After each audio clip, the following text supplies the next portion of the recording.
بسم الله والصلاة والسلام على رسول الله. معاكم رانيا من مطبخ رانيا.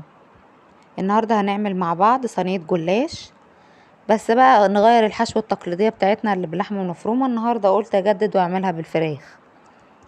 مبدئيا عندي 300 جرام صدور فراخ، انزل بيهم في الكبة. انا مش عايزة اقطعهم، انا عايزاهم يتفرموا ناعم. فرمتهم ناعم. سخنت الطاسة، حطيت فيها معلقة سمنة، سخنت كويس، نزلت بيها بالفراخ. فضلت اشوح فيهم كده لحد اما اللون يتغير. معلش بس اول مقطع اتمسح مني، مش عارفة ازاي صورته وما اثبتش على التليفون. ما علينا، الفراخ لونها يتغير ابدأ اكون فرمت بصلة رفيع. والله عايز تقطعها بالسكينة براحتك، انا بستسهل الكبة بس مش منعماها. يعني انا مش عايزة البصلة زي المبشورة، انا عايزاها متقطعة بس تقطيع ناعم. انا هنقل بقى كده الطاسة عشان الرؤية ما كانتش واضحة خالص. ببدأ اشوح الفراخ مع البصل تشويحة حلوة كده. اجهز عندي التوابل بتاعتي: رشة ملح، نص معلقة فلفل اسمر، نص معلقة 7 بهارات، ورشة القرفة ورشة الزنجبيل.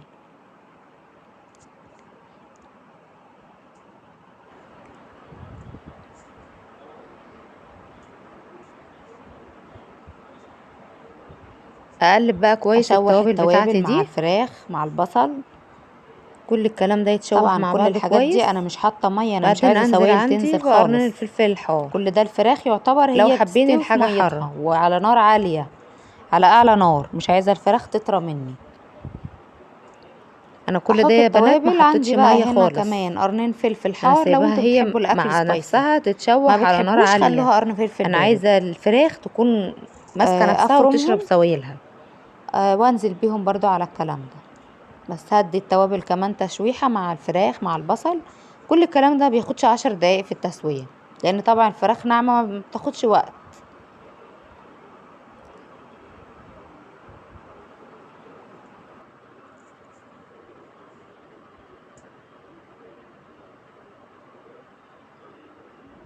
اهو كده انا نزلت عندي بالفلفل، فرماه فرم ناعم. بعدين طماطمايه واحدة بتدي بقى تسكيرة كده للحشوة وبتخلي طعمها جميل. يعني هي الوصفة دي كده تتعمل في سندوتشات، حاجة روعة. عايزة تعملي بيها بيتزا برضو شغال، مكرونة بشاميل شغال. الوصفة دي تمشيكي مع حاجات كتير، هتحشي بيها سمبوسة. جميلة في حاجات كتير، تنفع في حشوات كتير اوي. بس بحط الطماطمايه يا دوبك بتاخد 5 دقايق على النار. اهي طماطمايه واحدة بس ضربتها 5 دقايق على النار، وببدأ اطفي تهدى. نشتغل بقى في الصينية بتاعتنا. اهي الريحة بتاعتها يا بنات مش قادرة اقولكوا على جمال ريحة الحشوة دي، تحفة. والقرفة والجنزبيل مع بعض بيخلوا الحشوات يعني رشة مع العصاج، مع الفراخ عامة في التتبيلات جميلة. هنا عندي سيحت معلقتين سمنة كبار، وحطيت معاهم معلقتين زيت. دهنت الصينية، هنزل بالرقاق. طبعا لو لفة الجلاش زي حالاتي كده متقطعة، فبرضو بنحلها يعني. كل الحاجات المتقطعة دي بندخلها في نص الصينية. اهم حاجة الرق اللي على الوش يكون سليم. بنزل كده ورقتين ورقتين، واحط السمنة ما بينهم، ادهن زي ما انتوا شايفين كده. سمك الصينية دي بقى على حسب ما انتي عايزاها. اللفة اللي انا جايباها دي نص كيلو، بتبقى كتير على الصينية دي فما بحطهاش كلها. الصينية دي حلوة، ليها 300 جرام، 300 جرام جلاش حلوين قوي ليها.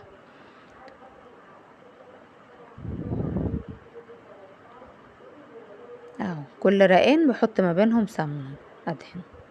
بيخلي بقى صينية الجلاش مورقة وجميلة، كأنك بتاكلي فطير بالظبط.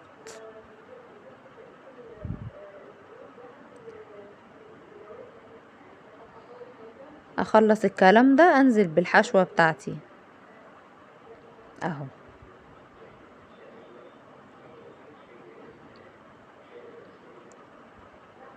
مجهزة عندي جبن. انا الصراحه ما لقيتش عندي الا شيدر. عندك ميكس جبن حطي، موتزاريلا بس حطي، جبنه رومي بس حطي، الحاجه المتوفره عندك. ما فيش خالص عادي، بس الجبنه بتديها طعم اجمل.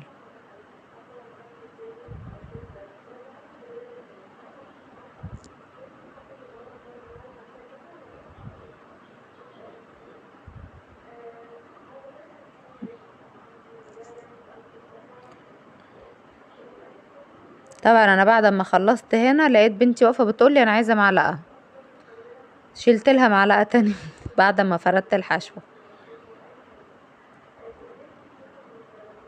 ابدا اكمل عندي بقيه الجلاش بتاعي كله كده. انا اهو بحط الجبنه دي، كانت جبنه شيدر اللي موجوده عندي.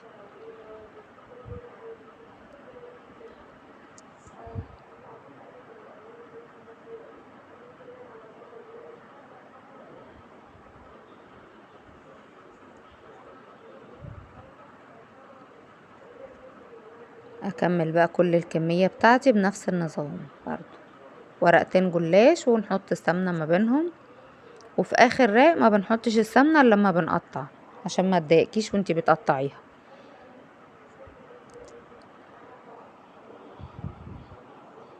ابني هنا كان بيشارك معايا عايز يدهن.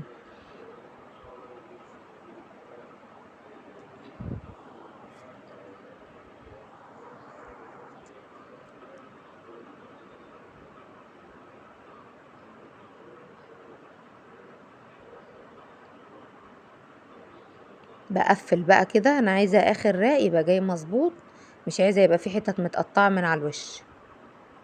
اهو اقطعها. عايزه بقى تقطعيها سمبوكسات مربعات دي حاجه ترجع لك. انا استسهلت دي عامه يعني. مجهزه عندي بقى بيضتين، هي بتتعمل ببيضه لكن انا عشان عندي بيض بلدي صغير فحطيت بيضتين. بيضتين معاهم كوبايه لبن. كده انا بدهن سمنه تانية على الوش اخر حاجه. ممكن حابه تعملي الكلام ده كله وتحطيها في كيس وتشيليها في الفريزر، ممكن تتشيل لو مش عايزه تسويها في ساعتها. هنا عندي ضربت البيضتين مع رشه الملح ورشه الفلفل. وحاجه بقى اللي هتخليلك صينيه الجلاش تروح في حته تانية خالص، نص معلقه بيكنج باودر، بيخليها هشه ومورقه وحاجه كده تحفه. اضربهم كويس مع بعض، انزل بكوبايه اللبن. انا ما بحطش الكوبايه كلها الا لما اسقي واشوف هحتاج تاني ولا لا. يعني انا كده تقريبا حطيت كوبايه الا ربع. اسقي. في الوقت ده الفرن عندي بيسخن، بحطها على فرن على درجة حرارة 220 في الرف اللي في النص. تقريبا بتاخد نص ساعة. طبعا تبشريها على حسب الفرن بتاعك. لقيتيها استوت كويس ولسه اللون محمرش من فوق، بنولع الشواية بس ما بتكملش ثواني، لان طبعا الجلاش حساس جدا. بتطلع بالجمال اللي انت شايفاه ده. اتمنى تكون وصفتي عجبتكم، والسلام عليكم ورحمة الله وبركاته.